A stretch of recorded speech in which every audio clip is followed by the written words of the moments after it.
Okay, I think that sums up for Smackdown tonight. Well, one part, I'll say that. Well, yeah, I guess this is a go home show technically because there's literally not really any hype for this Elimination Chamber Sunday that I don't even know all the matches for this Sunday, to be honest. I really don't even know. Okay, so all I really know is just two Elimination Chamber matches, which just Gauntlet has something to do with one of them, and the women's one on Raw. Everything else, I don't know. I really don't know unless they wait, they did say two more matches on Raw, but this is like one of these times with WWE, if I remember correctly, maybe not that many months ago, but wasn't it TLC that it was barely any hype or build, but they still had a pay-per-view and was somewhat kind of good, the TLC one. It's one thing I've noticed with WWE sometimes is that they don't hype a show that's supposed to be big, but it still turns out good somehow. It could be the case again this Sunday, but I don't really think so, to be honest. Now I know the Saudi thing has ruined booking besides this, because you did the Saudi thing last week, and now you're doing Elimination Chamber the next week, so this messes up a lot. But we at Buffalo, New York tonight, and who do we got here? Who do we have on this show? Well, of course, we got to do the moment of crap with Alexa Bliss. Nikki Cross is out there with her, and they start talking about the Hall of Fame for a second. Who's in there, which I see, this week. I don't know if I said anything about this. JBL is in the Hall of Fame. I would comment on that real quick. JBL, he deserves it. Bradshaw, I like Bradshaw and APA more and everything, but has JBL really had a Hall of Fame career? Maybe, and I'm just kind of going off the list. I've watched Bradshaw for a long time, since the Attitude Era. Now, I don't remember Justin Hawk Bradshaw or anything back then. The only thing I really know about him is either just APA, him and Farouk, or just JBL being on SmackDown as WWE Champion, which God knows how long that went through. And the most matches I remember is against Eddie Guerrero, Cena, Undertaker.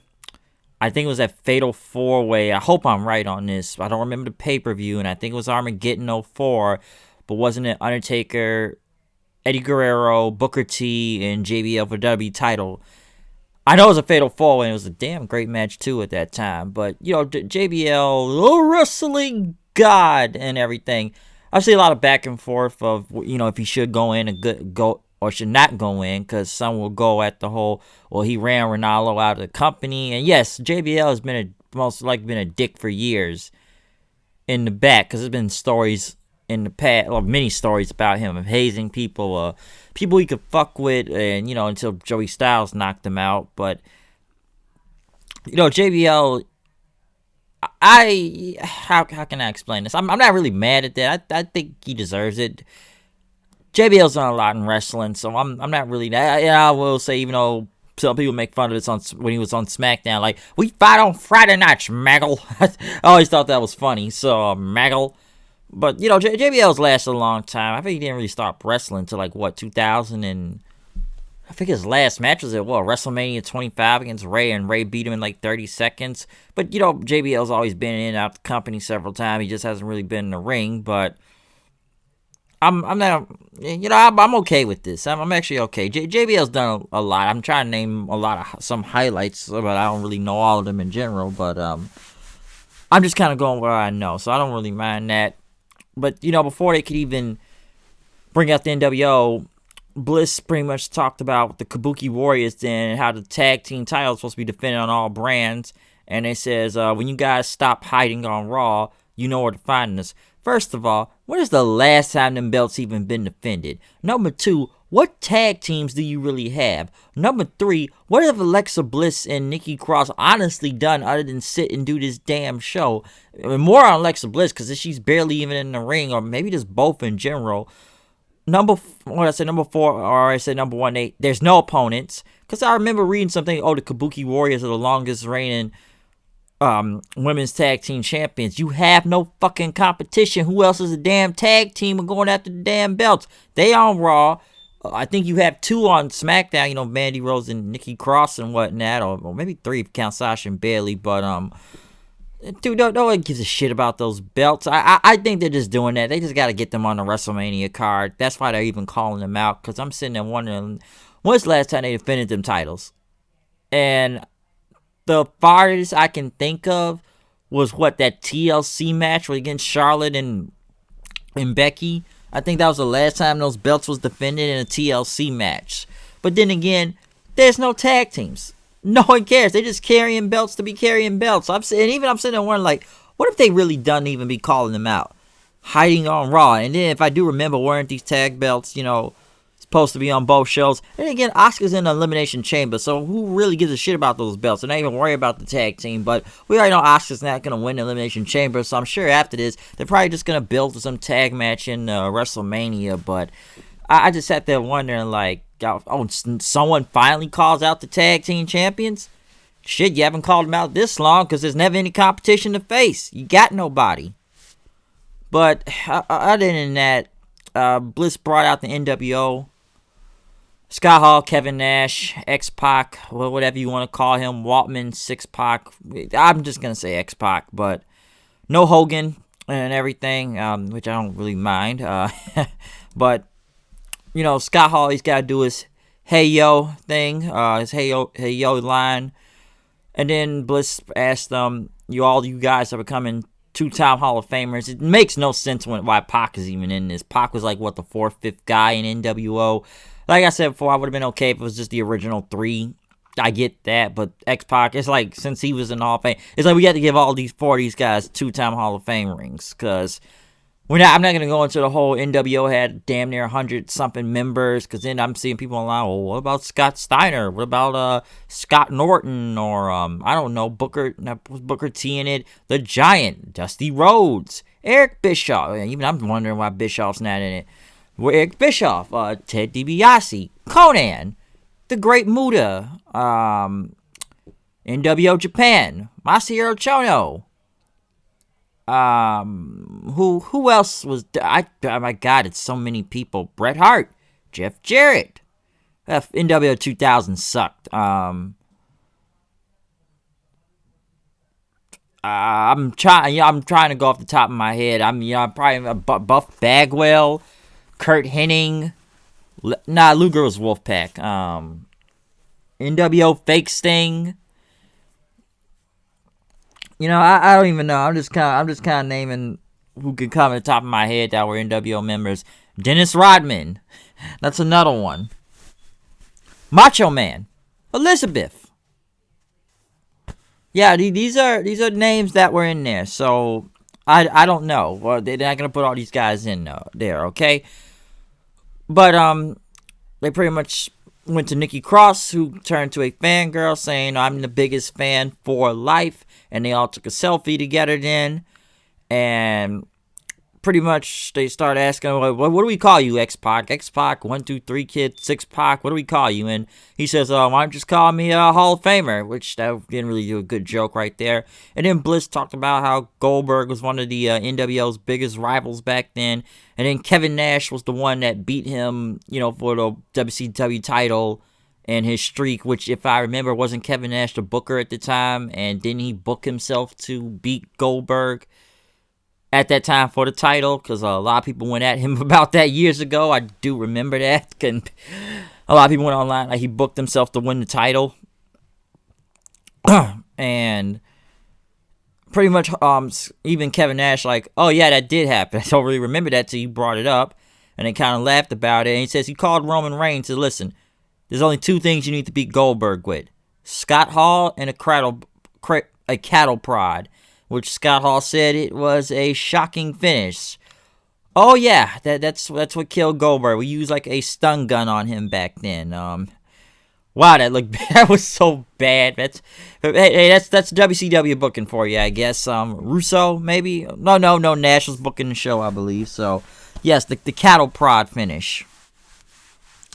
I don't know. Even people say right now WWE is now WCW booking when you look at it. But before they could even say anything else, Sami Zayn, Nakamura, and Cesaro came out as Sami Zayn that, 1997 was a good year, but it's time to focus on the future now. And then as he got in the ring, he pretty much like Scott Hall, Kevin Nash, Big Daddy Cool, Big Diesel there, Razor Ramon. You guys were great Intercontinental champions, one of the greatest. Nash being a world champion.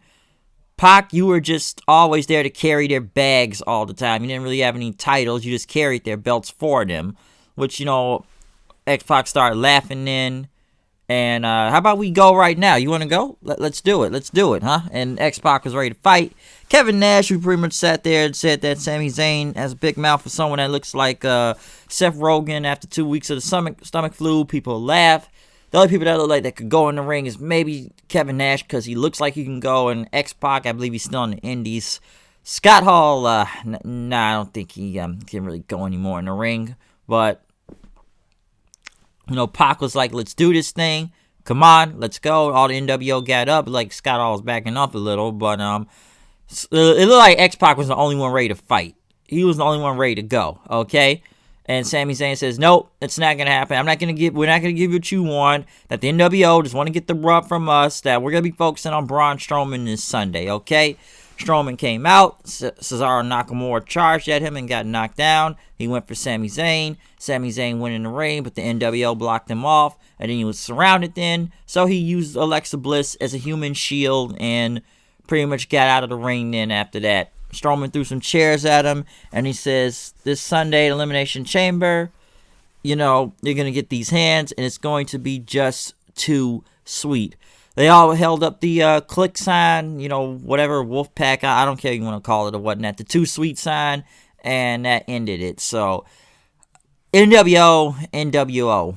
That's all I can say. At least Pac looked like he was ready to go, and, Hall and Nash trying to crack jokes out there most of the time. But listen, I forget this. This is a match this Sunday. It's a 3-on-1 for the Intercontinental title. All I can say is this: Braun Strowman is just basically going to kill Sami Zayn and crew and most likely bury them. Okay, so what more can I say from this? If this is a 3-on-1 handicap match, makes no sense. We then went to a tag team match: Sasha and Bayley versus Naomi and Lacey Evans.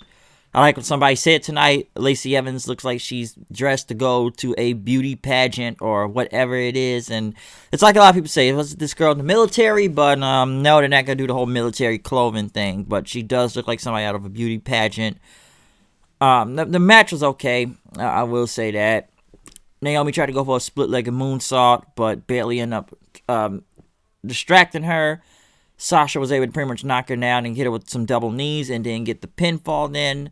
As, Sasha and Bayley celebrated right after, because they were in the back then, and they talked about why the Bella Twins in the Hall of Fame, and Bayley was like, screw the Bella Twins. I agree wholeheartedly with that statement, and pretty much, listen, Sasha wanted to dedicate the album to her. Bayley said it was cool. This is the role model era. We're going to dominate everything. We don't even need to do WrestleMania. We're just going to go to Hall of Fame and do what we want to, okay? I don't know who's going next for Bayley for the title because, okay, Sasha pinned Naomi, and I don't think her or Evans are going anywhere near no championship. It could be Sasha and Bayley. I don't know. Maybe one of them will turn on each other. I have literally no clue, okay? I don't know. Still waiting for that Sasha rap album, though. Still waiting for it. New Day were in the back interviewing Caleb Braxton. They pretty much talked about Kofi last year in a Gauntlet match when he was in the one and how he got to WWE Championship around this time. And Kofi talked about, how he got it. It was a big, important moment in his career, which it really was until they took it off of him. I'm not going to get into that right now. But, we're not going to reminisce. We're going to be focused on the Elimination Chamber. As Biggie said, we're going to have more stamina than a moose and mating season because they can go on hours and hours. And he's looking at Caleb Braxton also. And hours is, Kofi says, listen, we're going to win the Gauntlet match and everything. But then, they're doing a dance and Biggie's like, bop it, Caleb. Move it, Caleb. Bop it, Caleb. Basically, right here, Big E is shooting his shot at Caleb Braxton right here, which, in other words, he's ready. He just wants to fuck her, okay? Then again, who doesn't want to fuck Caleb Braxton? So I do not mind Big E for trying to shoot his shot right there, because he just saw he's just looking and he's like, bang it, bop it. He can.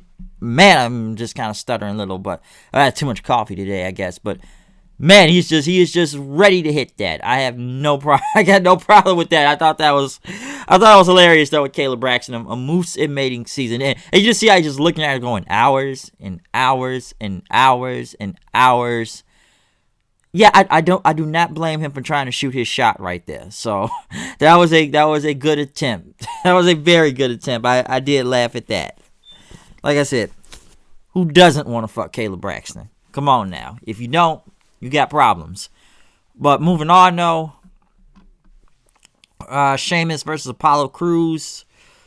Apollo Crews was warming up until, Shorty G there came in saying, I can help you if you don't. And say, I know you say you don't need my help, but I'm offering to help. I'm right here. And he was going to shake his hand, but Crews left. Basically, Sheamus killed Apollo Crews in literally seconds or a minute. Bro kick, it's over. Why is this still a feud again? Why? I don't get it. Waste the time. I don't even... Dude, they got nothing for Sheamus right now. They honestly don't. Because why is he even going against these two? I have literally no idea. Makes no sense. Rockstar Spud, haven't seen him in a while, was talking to Drew Gulak in the back saying he wants to face Daniel Bryan, and Gulak pretty much went on to say that, you don't have what it takes, because, we got to talk about Bryan's flaws, like his roundhouse kicks and everything, until Bryan showed up behind him, and, you're so confident to exploit my weaknesses. Why don't you face me this Sunday at Elimination Chamber? So I guess we're going to get Bryan versus Gulak. That could be a good match if it works. Gulak is not bad. It would be a really good match. Hopefully, it could steal the show for all I know, but I'm just taking a guess here. They hyped up, which I'm surprised they're actually doing this. I guess he's going to be there, but Austin 316 Day, Raw will be on that Monday, so give me a hell yeah. Raw 316. That's going to Austin 316 Day. That's always fun to do. Carmella and Dana Brooke. Why does Carmella get pyro for? Versus Mandy Rose and Sonya Deville. Dolph Ziggler came out with them. Dana Brooke, I know that drop kick looked very horrible. Looked like she missed it. Not much to really say about this tag match in general. Deville and Rose won. Rose won with her V-trigger and whatnot on Dana Brooke for the win. So there you go. I guess the only thing you can take away from this is just, Ziggler being there. I was one thing throughout this match, and we're going to get to the most over person of the night, was Otis himself, because Otis's name was chanted through this match. So we're going to get a little bit more into that later. But obviously this storyline is over, because Otis is getting over. Otis is very over, so people do care. I will say that.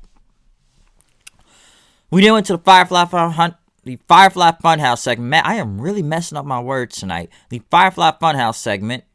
And pretty much had a whole bunch of photos of Cena with the X's on him, on his wall of friendship. And Wyatt pretty much wondering, why Cena, huh? As the Rambling Rabbit said, because Cena ruined your personal and, career back at WrestleMania 6 years ago, WrestleMania 30. Which, of course, that was going to be mentioned. And that began to spiral and negativity of his career, which is true. I've said that myself. When Cena beat him, Wyatt's career went very down the hill. Well, he did win the WWE Champion, but that wasn't really much when he had that title. But, they showed the footage from WrestleMania, and, the heel and the hurt gloves came, as he said, you know what? I forgive you, John Cena, but he doesn't. All right? Listen, the Firefly Funhouse wouldn't exist without you. And that you created something you built off of pain, fuel, and vengeance. And that the Fiend will be waiting for him at WrestleMania, and he will not be so forgiving. So, yeah, Cena, Wyatt, we all know why this is happening at WrestleMania in general. Like I said, yes, he beat him at WrestleMania 6 years ago. I will say this, and I know Cena's most likely going to put him over at Mania, but, man, I will laugh my ass off if Cena goes over. And I wouldn't be surprised, too, because I think he has some creative control, but I would not be surprised if Cena would go. I would just laugh. I don't know why. I would just laugh because that shit's going to look funny. I know it's not going to happen, but It's like some people say on the internet. The only people that will most likely get mad is what? Smarks, as some people say. Because I've been hearing that argument a lot. But I will laugh if Cena goes over Wyatt at WrestleMania, though. They interview Corbin next as they asked him, what's next for you? Number one, he said this whole feud with Roman Reigns is finally over. Thank the gods. Jesus, I was wondering when that was going to be over. Thank God. Until he's interrupted by Elias, telling him to stop playing guitar, say he's a one-trick pony, and that you're going to have to answer to the king, so I guess I got him doing something else. Otis was talking to Tucker until he saw Mandy Rose and approached her, pretty much telling her that, listen, he apologized for being late, but he got the text about her, showing up, being late and everything, but Mandy said that you're a little too late. A woman does not like being stood up like that. Next, what they do? Play some this week in history. I know they played this one time when Daniel Bryan occupied Raw. Corey Graves is supposed to tell the next Hall of Famer next week. I don't know who that will be. Then we get to the Gauntlet match, and man, I have something to say about this Gauntlet match, especially all the teams that will be in the Elimination Chamber this Sunday. Whoever wins this will get the final spot in there. We kicked it off with the New Day versus Heavy Machinery. Not a bad match, I will say that. Kofi pretty much trying to do a big dive outside the ring, but Tucker caught him and did a very bad looking belly-to-belly suplex on him. Big E ran in. He ended up getting super kicked to the ground. Pretty much they got him inside the ring. Compactor and New Day were out first. I was actually proud to see that, but not a bad match with them and Heavy Machinery. Basically, this entire match was to get Heavy Machinery very over, and it did work. It still reminds me of Kofi in his Gauntlet match, or any Gauntlet match when someone survives that long. Next was the Lucha House Party. God knows why they're even in that damn Elimination Chamber when they done. What happened to the Revival? Aren't they a tag team still? But I've been hearing a little bit tonight that the Revival been taken off because I think their contract's almost up. So I'm sure everybody's going to say they're going to AEW because last time I remember, okay, the Lucha House Party in this match, what the fuck happened to the Revival? Please tell me that. Please do. Mm-hmm. But they end up eliminating the Lucha House Party, the Caterpillar. Fans were really going for it. A lot of Otis chants. Next was the Usos. Didn't really go that long. Ended up winning the Usos hitting super kicks, but Tucker ended up countering the pin, getting a 3 count in right after. For some reason, we have John Morrison and Miz, the tag team champions, and not last. I have no idea why, which they pretty much got made to look weak out there, and they're the champions. Pretty much getting distracted by Otis, and Tucker ended up catching Morrison with a roll-up for the win. Miz and Morrison start beating up Heavy Machinery right after until the final team came out. So mostly everybody's on Heavy Machinery side and going nuts for them, chanting Otis. The final team was Rude and Ziggler because we all know Ziggler's involved in this feud right now and everything. Pretty much, Tucker trying to get the Otis as, the heels are working on him throughout most of the match. Tucker ended up dodging Ziggler and Rude, which he got the hot tag. Otis was going in out there, pretty much taking Rude and Ziggler down. And after that, no-selling some of his chops. Fans are going nuts for Otis then. Ziggler tried to tag himself in, but Otis knocked both him and Rude back, knocking Ziggler off the apron. He went for the Caterpillar, but next thing you know, Ziggler hit him with a super kick, winning the match. So Ziggler and Rude will be the final ones in the Elimination Chamber. Basically, Heavy Machinery showed a lot of heart out here, and they were over throughout this match, which people care about. So people do want to see Heavy Machinery and everything. But like I said, they were the most over ones in this match, and they pretty much made it all the way to the end. So I kind of figured some heel team was going to beat Heavy Machinery. So there you go. Rude and Ziggler, because he was still pushing this story thing with Ziggler and the Mandy Rose stuff.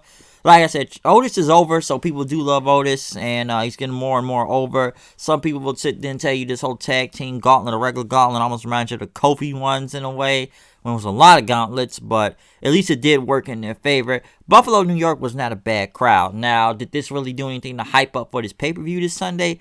Honestly not. Cause I don't think I didn't even forget this was a pay-per-view till like early in the day. I'm like, oh yeah, Elimination Chamber is this Sunday. There's no build. You forget there's a pay-per-view. It's like we just gotta get through this just to get to WrestleMania. So I don't know, man. I know they drew a high rating last week due to Cena being on there and everything. Let's see how much ratings they draw this week since you had the NWO on there in this Gauntlet match. Okay, I don't know how much they're gonna get from this, but we'll see what happens, but I'm not really sure because I don't know what to say about this whole pay-per-view this Sunday. Nor was really hyped up tonight also, but we just know the Elimination Chamber match is this Sunday, so we'll see what comes from this, okay? But like I said, heavy machinery were made to look strong out there tonight, and like I said, the sympathy is working for them, especially Otis, because Ziggler keeps getting at him first to date. Now they're not in the final ones in the Elimination Chamber, so this does put sympathy for the faces and does get heat for the heels out there. But other than that, yeah, this is really not a hype for this pay-per-view, okay? It's honestly whatever to me. It's like I'm just doing it just to do it, okay? I'm just going to get through it just to get through it. Like I said, I had my show last week. I was there. You already know that. I was at, Revolution and stuff, okay? But other than that, though, I will be back with a review for Elimination Chamber this Sunday. Hopefully I got something to talk about during that time, because this ain't really shit to talk about for this pay-per-view this Sunday, okay? We're just getting through this just so we can get to the rest of the road, or whatever road to WrestleMania, okay? But other than that, comment, subscribe, tell me what you think about this show. Follow me on Twitter at Hooded9890. Check out any other review that has been posted up online this week, from AEW and NXT to Impact to the Revolution pay-per-view to Raw to anything else or any other thing I have uploaded online right now. Okay? So other than that, I am out of here. I will see you guys later. Peace out.